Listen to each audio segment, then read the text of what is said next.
ఇంకా అంటున్నది విమల యశోనిధి.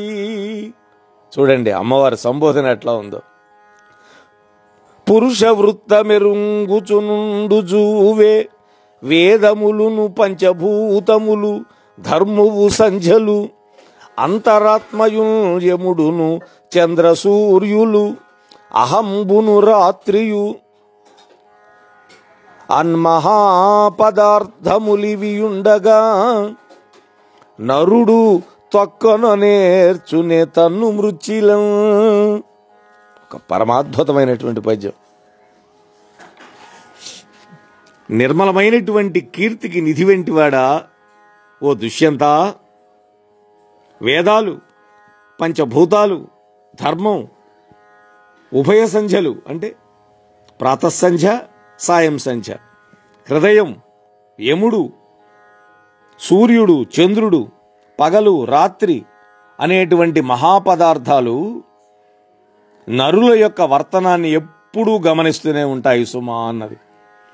ఆ రోజున మన ఇద్దరవే ఉన్నారని అనుకుంటున్నావు నువ్వు, కానీ ఎన్నున్నాయో చూడు మన ప్రవర్తనని గమనించేవి. అవి ఏమేంటివి?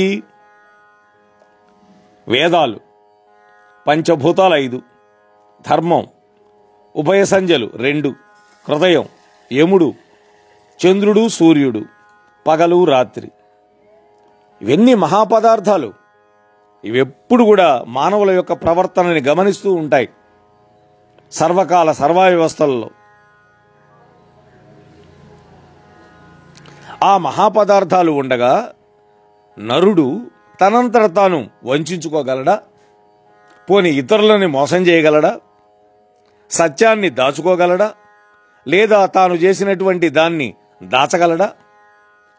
అసంభవం. వాటి దృష్టి నుంచి ఎవడూ తప్పించుకోలేడు. ఇక్కడ విమల యశోనిధి అనేటువంటి సంబోధన సార్థకంగా ఉంది. అసలే నీవు అచ్చమైన కీర్తి కలిగిన వాడు, ఇప్పుడు అసత్యమాడి నీ కీర్తికి మచ్చ తెచ్చుకోవద్దని ఇందులో హెచ్చరిక ఉంది. ఆదిత్య చంద్రావనిలో నలశ్చ జౌర్భూమిరాపో హృదయం యమశ్చ అహశ్చ రాత్రిశ్చ ఉభయ ఉభే చ సంధ్యే ధర్మశ్చ జానాతి నరస్య వృత్తం అనేది మూలంలో శ్లోకం, వ్యాసుల వారిది. ఆ మూల శ్లోకంలో లేనటువంటి వేదాలని మహాపదార్థాల్లో మొదట చేర్చారు. నన్నయ్య గారి యొక్క వేద ప్రామాణ్యాన్ని గౌరవించాడు. అది మహాత్ముల యొక్క లక్షణం. మూలంలో వేదాల గురించి ప్రస్తావన లేదు, కానీ నన్నయ్య గారు వేదాధ్యయన తత్పరుడు, వేద విహితమైన కర్మలను ఆచరించే మహాత్ముడు కాబట్టి వేదాలను కూడా చేర్చాడు. అట్లాగే ఇక్కడ అలా చేర్చి పంచమ వేదమైనటువంటి మహాభారతానికి సార్థకత కలిగించాడు. గాంధర్వ పద్ధతిలో రహస్యంగా వివాహం చేసుకుని నిండు కొలువులో సాక్ష్యాధారాలు లేవని సాహసించాడు దుష్యంతుడు. మన ఇద్దరమే ఉన్నాం, ఎవడు చూడలేదు, ఎవడు వినలేదు, కాబట్టి నీ మాట ఎవడు నమ్ముతాడు అనుకుంటున్నాడు. కానీ సత్యానికి, ధర్మానికి, అంతేకాదు మనిషి చేసే ప్రతి పనికి కూడా, ప్రతి సంకల్పానికి కూడా అతని యొక్క అంతరాత్మే అసలైన సాక్షి అని తెలుసుకోవాలి ఎవడైనా. అంతరాత్మ, ఆత్మ ప్రబోధం ఉండాలి ప్రతివాడికి. అంతరాత్మను చంపుకుంటే మనిషి తనను తాను వంచుకున్నట్లే అవుతుందని ఇక్కడ ఈ సూక్తిలోని రుచిరార్థం. శకుంతల దుష్యంతుల యొక్క కథలో పరమార్థం ఇది. నన్నయ్య గారి యొక్క సూక్తి మౌక్తికం. మౌక్తికం అంటే ముత్యం. నా ఎరిగినట్ల ఇన్నియు నీ ఇచ్చిన వరము ధారుణీవర ఎరుగును నాయందు తొంటి ఎట్టుల జేయు అనుగ్రహమవజ్ఞసేయందగునే. శకుంతలాదేమంటోంది, ఓ రాజా, నీవిచ్చినటువంటి వరాన్ని గురించి నాకెట్లా తెలుసో ఆ విధంగానే వేదాలు ఇప్పుడు చెప్పినటువంటి మహాపదార్థాలకు కూడా తెలుసు. కాబట్టి నా పట్ల వెనుకటి వలనే అనురాగాన్ని ప్రసాదించు. నన్ను అవమానించడం నీకు తగినట్లుగా లేదు, తగదు అన్నది. సతియును గుణవతియును ప్రజావతియు అనువ్రతయునైన వనిత అవజ్ఞాన్విత దృష్టి చూచు అతి దుర్మతికి ఇహమున్ పరముగలదే మతి పరికింప. ఏమి వాతలేస్తుందో చూడండి అమ్మవారు. రాజా, బుద్ధితోటి బాగా పరిశీలన చేస్తే పతివ్రత, గుణవంతురాలు, సంతానవతి, అనుకూలవతి అయినటువంటి భార్యని తిరస్కార భావంతో చూసేటటువంటి మిక్కిలి దుర్బుద్ధికి ఇహలోకంలో సుఖాలు, పరలోకంలో సుఖాలు రెండు కూడా ఉండవు. అంటే రెండిటికి చెడ్డ రేవడవుతాడని ఆమె నిష్కర్షగా అధిక్షేపిస్తోంది. నన్నయ్య గారి యొక్క రుచిరార్స సూక్తికి ఇది కూడా ఒక ఉదాహరణ. గృహస్థాశ్రమ ధర్మం 4 బలమైనటువంటి స్తంభాల మీద నిలబెట్టబడినటువంటి వ్యవస్థ అది. ఆ 4 స్తంభాలేమంటే, 1 యజమానుడు అంటే భర్త, గృహస్థుడు లేదా గృహమేధి. 2ది కులసతి, భార్య లేదా గృహిణి. 3 సంతానం, సుతుడు, పుత్రిక, కొడుకు, కూతురు. 4వది సత్యం అంటే సత్యస్వరూపమైనటువంటి పరమధర్మం, దాని యొక్క వివిధ భేదాలు. ఈ 4ంటి యొక్క ప్రాశస్యాన్ని గురించి చెప్పించడమే ఇక్కడ శకుంతల యొక్క ధార్మిక ఉపన్యాసాలోని వ్యాసుడి హృదయం. వాటిలో మొదటి అంశమైనటువంటి యజమానుని యొక్క స్వరూప స్వభావాలను వ్యంగ్యంగా నిర్దేశించడం ఈ పద్యంలో, ఆ తర్వాతి పద్యాల్లో కూడా మనం చూడొచ్చు. మొట్టమొదట భర్త యొక్క నడవడిక ఎలా ఉండాలి, భర్త యొక్క బాధ్యత ఏంటి అని ఇక్కడ నొక్కి వక్కాణిస్తోంది ఆ తల్లి. సంతత గృహమేధి ఫలంబంతయు పడయంగనోపు అనుగుణ భార్యావంతుండగువాడు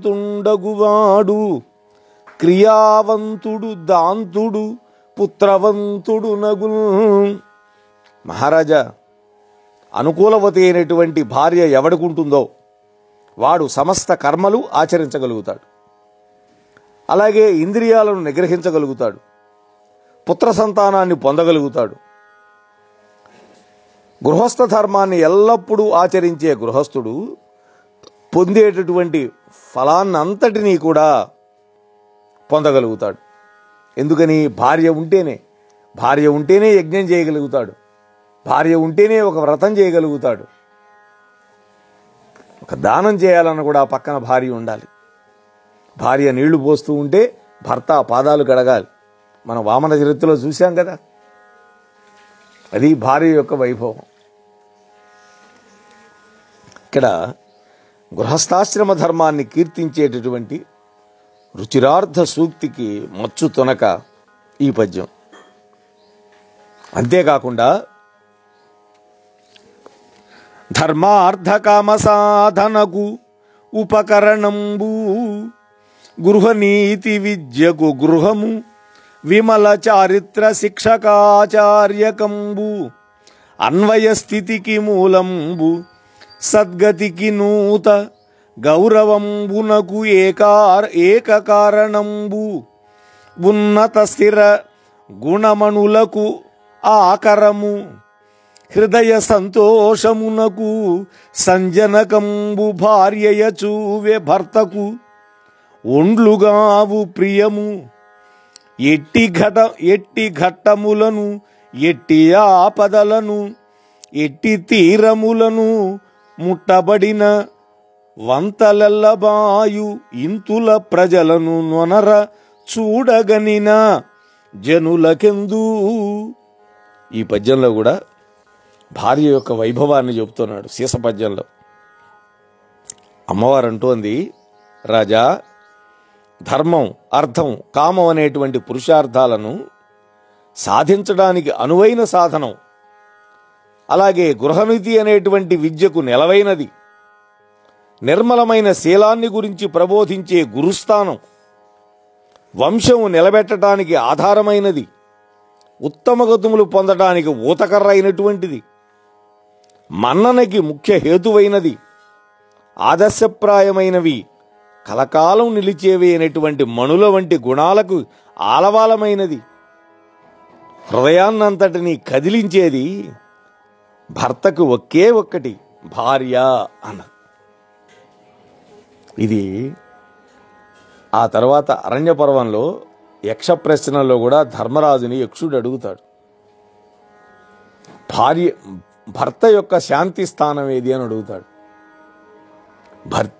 భర్త యొక్క శాంతి స్థానం భార్య. అలాగే భగవంతుడు ప్రసాదించిన మిత్రుడు, సన్మిత్రుడు భార్య అని కూడా మనకి చెప్తారు ధర్మరాజు. ఇంకా చెబుతోంది, భర్తకి ఇల్లాలి కంటే ఇంపైనది మరొకటి ఉండదు. ఆలుబిడ్డలను ఆప్యాయంగా చూచే వాళ్ళకి ఎక్కడైనా, ఏ చోటైనా, ఎటువంటి పరిస్థితుల్లోనైనా సరే, ఎటువంటి ఆపదలలోనైనా సరే, ఎటువంటి ఇబ్బందుల్లోనైనా సరే దుఃఖాలన్నీ కూడా తొలగిపోతాయి. అది భార్య యొక్క వైభవం.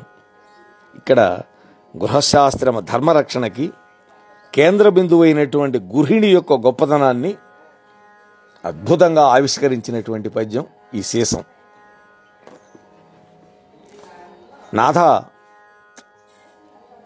సంబోధిస్తోంది, మహారాజా అంతేకాదు, భార్య భర్తలో సగం కాబట్టి మగని కంటే ముందే చనిపోయినటువంటి పతివ్రత పరలోకంలో కూడా తన భర్తతో కూడి ఉండి అతడి కోసం ఎదురు చూస్తూ ఉంటుంది.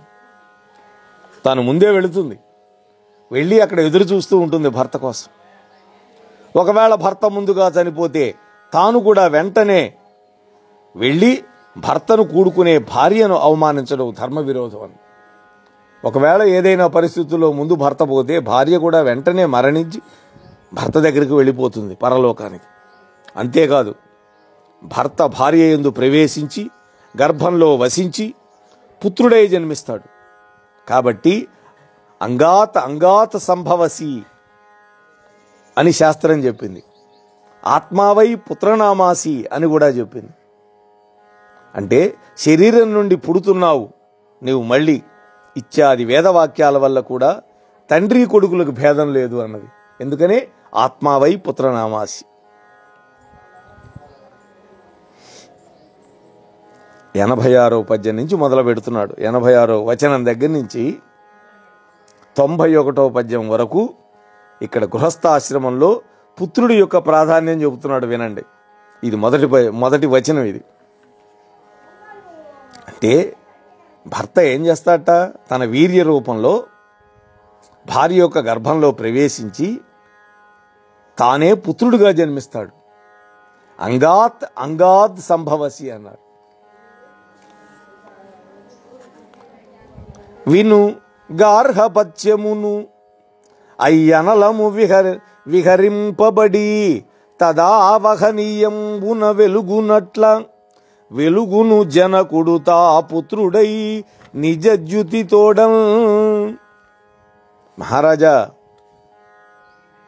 గార్హపత్యం అనబడేటువంటి అగ్ని బాగా ప్రజ్వలింపబడి ఏ విధంగా ఆహవనీయంలో వెలుగొందుతూ ఉంటుందో అదేవిధంగా తండ్రి తానే పుత్రుడై తన యొక్క ప్రకాశంతో వెలుగుతాడు. దీన్ని తెలుసుకో అన్నది. ఇక్కడ గృహస్థు నిత్యాగ్నిహోత్రం చేసుకోవడానికి ఆరిపోకుండా రక్షించుకునే అగ్నిని గార్హపత్యాగ్ని అంటారు. అంటే భార్య రక్షిస్తూ ఉంటుంది అగ్నిని నిరంతరము. వైశ్వేదేవాది క్రియలు ఆచరించడానికి ఆ గార్హపత్య అగ్ని నుండి గ్రహించి క్రియా సమాప్తి కోసం హోమం చేయడానికి ఉపయోగించే అగ్నిని ఆహవనీయ అగ్ని అంటారు. ఆహవము అంటే యజ్ఞం, హోమం, ఇవి అందులో నుంచే తీసుకోవాలి. ఆ ప్రధాన అగ్నిలో నుంచి, గార్హపత్య అగ్నిలో నుండి గ్రహించి ఆహవనీయ అగ్నిని సృష్టించుకోవాలి, అంటే హోమం చేయటానికి. ఆ గార్హపత్యంలోని అగ్నియే ఆహవనీయంలో వెలుగుతుంది. కాబట్టి తండ్రి తనువు నుండి పుత్రుడు పుట్టి ప్రకాశిస్తాడు అని ఇక్కడ వ్యాఖ్యాతలు చెబుతున్నారు. తన నీడ నీళ్లులలో నేర్పడజూచున్నట్లు లోకస్తుత తత్సూను జనకుండు సూచి మహానందంబు పొందు అతిశయ ప్రీతిమెయిల్. ఓ రాజా, పురుషుడు నీళ్లలో తన యొక్క నీడ తాను స్పష్టంగా చూచుకునే విధంగా తండ్రి కూడా కొడుకును చూచి మిక్కిలి సంతృప్తితోటి మహదానందాన్ని పొందుతాడు అన్నది. ఇక్కడ పరమాత్మకి జీవాత్మకి బింబ ప్రతిబింబ భావం అద్వైతంలో చెప్పబడినట్లు ఇక్కడ కూడా తండ్రి కొడుకులకి బింబము ప్రతిబింబం భావం చెప్పబడింది. తండ్రి బింబం అయితే ప్రతిబింబం కొడుకు. తత్వ అంటే తత్వత రెండూ ఒకటే, తండ్రి కొడుకు వేరు కాదు అంటున్నాడు. రాజా, పుత్ అనేటువంటి పేరు గల నరకం నుండి తల్లిదండ్రులను కాపాడుతాడు కాబట్టి పుత్రుడు అనేటువంటి పేరు ఏర్పడింది అని వేదం చెప్పింది అన్న.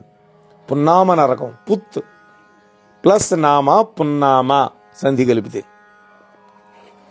కాబట్టి ఉత్తమశీలుడైనటువంటి పుత్రుడు తల్లిదండ్రుల యొక్క ఉభయ వంశాల వారిని ఉద్ధరిస్తాడు. అటు తల్లి వంశాన్ని ఇటు తండ్రి వంశాన్ని ఇద్దరిని కూడా ఉద్ధరిస్తాడు. పుత్రుడి యొక్క మహిమ చెప్పడానికి ఈ పర్వంలోని జరత్కారు వృత్తాంతం కూడా, అలాగే పాండురాజు యొక్క తపోవన వృత్తాంతాలు కూడా మనం చూడవచ్చు. ఇదే పర్వంలో వస్తాయి అవి ముందు ముందు. ఇంతకుముందు చెప్పుకున్నాం మనం జరత్కారుడిది.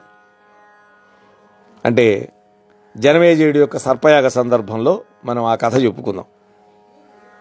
పుత్రుడు మహిమ చెప్పారు కదా వాళ్ళు. పుత్రుడు ఒక్కడ పుడితే మళ్ళీ మేము చక్కగా ఊర్ధ్వలోకానికి వెళ్ళిపోతాం. ఆ జరత్కారుడు కనుక పెళ్లి చేసుకొని సంతానాన్ని కనకపోతే ఈ ఒక్క వేరు తెగిపోయి మేము పాతాళంలో పడిపోతాం, అధోలోకాల్లో అన్నారు. అది నీ పుణ్యతనువు వలనన ఈ పుత్రకుడు భవిల్లి ఎంతయు నొప్పు దీపంబు వలన నొండొక దీపము ప్రభవించినట్లు తేజం బెసగన్. ఇక్కడ కూడా ఒక ఉపమాలంకారం వేశాడు నన్నయ్య గారు.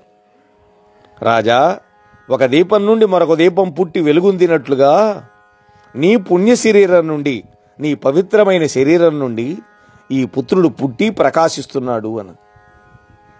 ఇక్కడ దీపం నుండి దీపం పుట్టడంతో తండ్రి తనువు నుండి పుత్రుడు పుట్టడం పోల్చారు. అంటే వెలిగించినటువంటి దీపం ఆకృతి కోల్పోయేది లేదు, వన్నె తెగ్గేది లేదు. వెలిగిన దీపం వెలిగించిన దీపంలాగానే ఆకృతిలో తేజస్సులో సమానంగా ఉంటుంది. ఒక దీపం ఉంది, ఆ దీపం నుంచి ఇంకో దీపం వెలిగించాం, ఈ దీపం అట్లనే వెలుగుతుంది, రెండో దీపం అట్లనే వెలుగుతుంది. రూపాంతరం పొందినా కూడా రూపస్వామ్యం అనేది తండ్రి పుత్రులలో ఉంటుందని, తండ్రి పుత్రుడు ఈ ఇద్దరిలో ఉంటుందని చెప్పే ఉపమాలంకారం ఇది, పోలికిది.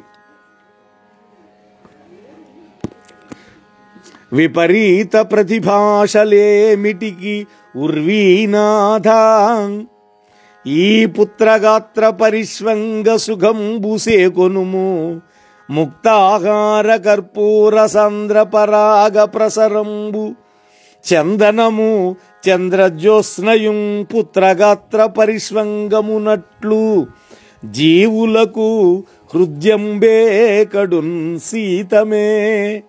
ఇది కూడా ఒక పరమాద్భుతమైన పద్యం. అంటే ఈ పుత్రుడు గురించి చెప్పిన వైభవంలో చివరి పద్యం, 91వ పద్యం ఇది, 4వ ఆశ్వాసంలో. ఓ రాజా, విరుద్ధాలైనటువంటి మారు మాటలు ఎందుకు, ఇన్ని మాటలు అక్కర్లేదు. ఇక ఇదిగో ఈ పుత్రుడిని కౌగలించుకొని ఈతడి కౌగిలి వల్ల కలిగే సుఖాన్ని అనుభవించు, పుత్ర గాత్ర పరిష్వంగన సుఖం అనుభవించు. ముత్యాల హారాలు, పచ్చ కర్పూరపు దట్టమైన పొడి ప్రసారం, మంచి గంధం, వెన్నెల జీవులకి పుత్రుని కౌగిలి వలె మనస్సుకు సుఖాన్ని మంచి చల్లదనాన్ని కలిగించలేవు అన్నాడు. కర్పూరం మంచి గంధం పూసుకుంటే ఎండాకాలంలో చల్లగా ఉంటుంది. అలాగే పచ్చ కర్పూరపు పొడి కూడా చల్లదనం ఇస్తుంది, కళ్ళల్లో పెట్టుకుంటారు ఆ పచ్చ కర్పూరపు పొడిని. అలాగే ముత్యాల హారాలు వెన్నెల, ఇవన్నీ చల్లదనాన్ని ఇచ్చేవే. కానీ ఇవన్నీ కలిసినా కూడా పుత్రుడి యొక్క గాత్ర పరిష్వంగన సుఖానికి కొంచెం కూడా తొలతోగవు అంటున్నది, సమానం కాదు అంటున్నది. అంటే బిడ్డని కౌగిలించుకొని అంత ఆనందాన్ని పొందు అంటున్నది.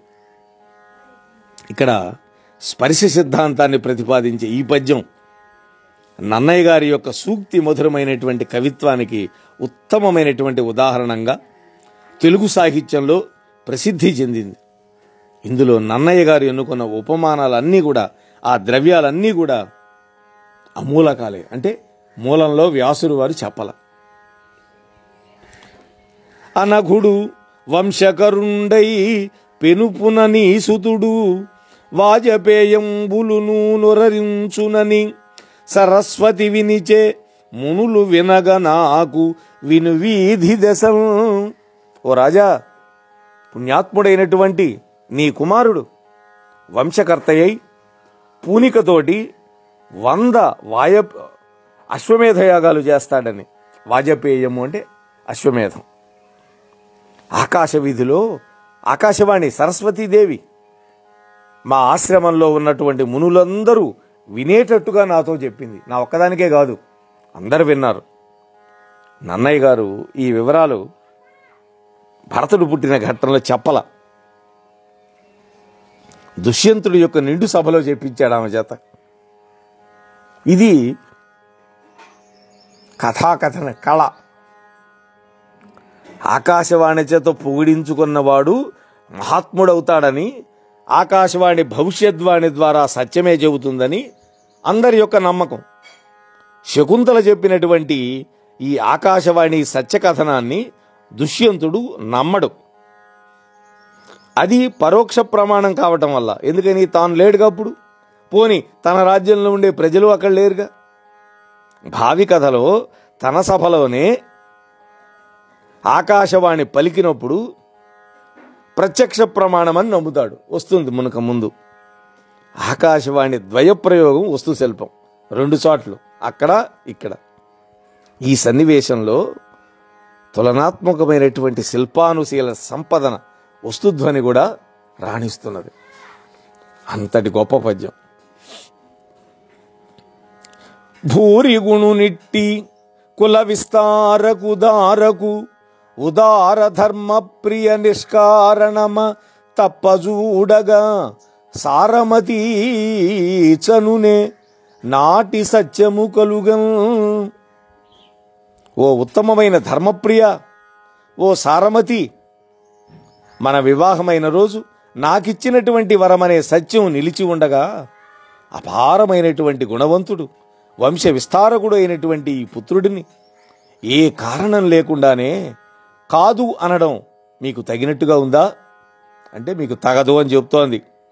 ఇక్కడ ఉదార ధర్మప్రియ, సారమతి అనేటువంటి శకుంతల యొక్క సంబోధనలు దుష్యంతుడిని సంబోధించడం సాభిప్రాయం. ఎందుకని? ధర్మం తెలిసినవాడు, వివేకం కలవాడు పుత్రుడిని కాదు అనడని హెచ్చరింపు చేస్తోంది. ఈ పద్యం కూడా, ఈ 94వ పద్యం మనం చెప్పబోయేది అందరికీ తెలిసినటువంటి పద్యం. నుత జలపూరితంబులగును తులునూరిటి కంటే సూనృత వ్రత. నుత జలపూరితంబులగును తులునూరిటి కంటే సూనృత వ్రత. ఒక బావి మేలు మరి బావులు నూరిటి కంటే ఒక్క సత్క్రతువది మేలు. తత్క్రతు శతంబున కంటే సుతుండు మేలు. తత్సుత శతకంబు కంటే ఒక సూనృత వాక్యము మేలు చూడగన్. నాథ మహారాజా, సత్యవ్రతం కలిగినటువంటి రాజా అని సంబోధించింది. సత్యమే వ్రతంగా కలిగినటువంటి వాడా, మంచినీటితో నిండినటువంటి చేదుడు బావులు అంటే బొక్కెన వేసి తోడుకుంటాం, అటువంటి 100 బావుల కంటే ఒక్క దిగుడు బావు మేలు అన్నది. అటువంటి బావులు, దిగుడు బావులు 100 కంటే ఒక యజ్ఞం మేలు. అటువంటి 100 యజ్ఞాల కంటే ఒక్క పుత్రుడు మేలు. అటువంటి 100 మంది పుత్రుల కంటే ఒక్క సత్యవాక్యం ఎంతో మంచిది అన్నది. ఇక్కడ సూనృత వ్రత అన్నటువంటి సంబోధన సాభిప్రాయం. మాట తప్పినటువంటి దుష్యంతుడి యొక్క ప్రవర్తనని ఎత్తి పొడిచేటటువంటి వ్యంగ్య సంబోధన. ఆగ్రహంలో కూడా శకుంతలాదేవి ఔచిత్యం పాటించింది. గృహస్థాశ్రమంలో సంతానం కంటే సత్యం గొప్పదని ఈ పద్యం యొక్క తాత్పర్యం. ఇక్కడ పుణ్యంలో 100 బావులు త్రవ్వించిన పుణ్యం కంటే ఒక్క దిగుడు బావి త్రవ్వించిన పుణ్యం మేరు అన్నది, చాలా గొప్పది అంది. ఎందుకని? ఓ బావి ఉన్నది, గిలక బావి, చాలా లోతుగా ఉంది, నీళ్లు తోడుకోవాలి. ఒకవేళ ఎప్పుడైనా తాడు తెగిపోతే నీళ్లు తోడుకునే అవకాశం ఉండదు, ఆ నీళ్లు మనకు దొరకవు. అదే దిగుడు బావి అయితే మెట్లు ఉంటాయి దానికి. ఎవడైనా సరే తాడు బకెట ఏమీ లేకుండానే ఆ మెట్లకుండా దిగి వెళ్ళి చక్కగా నీటిని చేరుకొని హాయిగా నీళ్లు తాగొచ్చు. అందుకని అటువంటి గిలక బావుల కంటే ఈ దిగుడు బావి శ్రేష్టం అన్నది. చూడండి, అటువంటి బావులు 100 కంటే ఒక యజ్ఞం మేలు అన్నది. ఎందుకని యజ్ఞం మేలు? యజ్ఞం చేస్తే దేవతలు సంతోషపడతారు. దేవతలు సంతోషపడితే వర్షం కురిపిస్తారు. వర్షం కురిపిస్తే పంటలు పండుతాయి. ఆ పంటల వల్ల ప్రజలందరూ ఆనందంగా ఉంటారు. అంటే సంతాన వృద్ధి అవుతుంది. అందుకని యజ్ఞం. అటువంటి యజ్ఞాల కంటే ఒక కొడుకును పొందడం మిన్న అన్నది. ఎందుకని? ఆ తరువాత మరణిస్తే ఈ తల్లిదండ్రులు వాళ్ళని పున్నామ నరకం నుండి తప్పిస్తాడు, ఆ వంశానికి కర్త అవుతాడు. అందుకని కొడుకు మేలన్నది. అటువంటి 100 మంది కొడుకులున్నా కూడా దానికంటే కూడా ఒక సత్యవాక్యం శ్రేష్టమని చెప్పింది. అంటే ఇక్కడ 100 అనేటువంటి సంఖ్య ఏమిటంటే నిజంగా 100 కాదు, అధికమైనటువంటి ప్రమాణానికి గుర్తు. సంస్కృతంలో సహస్ర అని శబ్దం ఉంటుంది, అంటే అనేకమైన అని అర్థం దానికి. ఈ పద్యం కూడా నన్నయ్య గారి యొక్క రుచిరార్థ సూత్కి అద్భుతమైన ఉదాహరణ. వెలయంగా అశ్వమేధంబులు వేయును ఒక్క సత్యమును నిరుగడలందులనిడి తూపగా సత్యము వలనన ములుసూపు గౌరవంబున పేర్మిల్. చెబుతోంది శకుంతలాదేవి, రాజా ఒక త్రాసులో బాహాటంగా 1000 అశ్వమేధ యజ్ఞాలు చేసినటువంటి ఫలాన్ని మరొక తక్కెడలో ఒక సత్యవాక్యాన్ని మాత్రమే ఉంచితే ఆ యొక్క ముళ్ళు సత్యం వైపు మొగ్గుతుంది. అంటే సత్యమే గొప్పదని నిరూపిస్తుంది అని. అంటే 100 అశ్వమేధ యాగాల ఫలితాలు గొనకొని చూచిన సరిగా వనయంబును నిట్లు పలుక నాగఫణితుల్ అని తాత్పర్యంలో ఈ పద్యం కంటే విశేషం లేకపోవటం వల్ల ఆ పద్యం లేకపోయినా కూడా సందర్భంలో ఎటువంటి లోపం కనపడదు. అంటే కొన్ని ప్రతుల్లో ఉన్నది ఆ పద్యం. తీర్థాలన్నిటినీ సేవించడం, వేదాలన్నిటినీ అధ్యయనం చేయటం సత్యంతో సమానం కావు. ధర్మం బాగా తెలిసినటువంటి ఋషులు ఎల్లప్పుడూ అన్ని ధర్మాల కంటే సత్యమే గొప్పదని అంటారు. దీన్ని గమనించు. గృహస్థాశ్రమ ధర్మాలన్నిటిలో సత్యమే శ్రేష్టమని మనం అర్థం చేసుకోవాలి. సత్యేమే వేశ్వరో లోకే సత్యే ధర్మ ప్రతిష్ఠిత సత్యమూలాని సర్వాణి సత్యాన్నాస్తి పరంపదం అని పురాణోక్తి. లోకంలో సత్యమే ఈశ్వరుడు, సత్యంలోనే ధర్మం నిత్యంగా నిలిచి ఉంటుంది. సర్వ జగత్తుకు సత్యమే మూలం. సత్యం కంటే ఉత్తమమైనటువంటి పదం మరొకటి లేదు. సత్యం అంటే సత్యవాక్యమని, నిత్య సత్యమని 2 అర్థాలు ఉన్నాయి. ఆ 2 కూడా ఈ సందర్భంలో గృహస్థాశ్రమ పరంగా అన్వయించారు.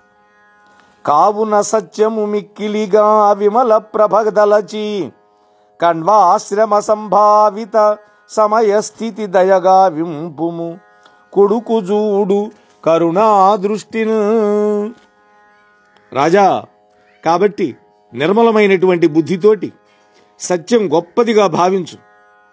అలనాడు కణ్వాశ్రమంలో నీవు చేసినటువంటి ప్రతిజ్ఞను దయతోటి నెరవేర్చు.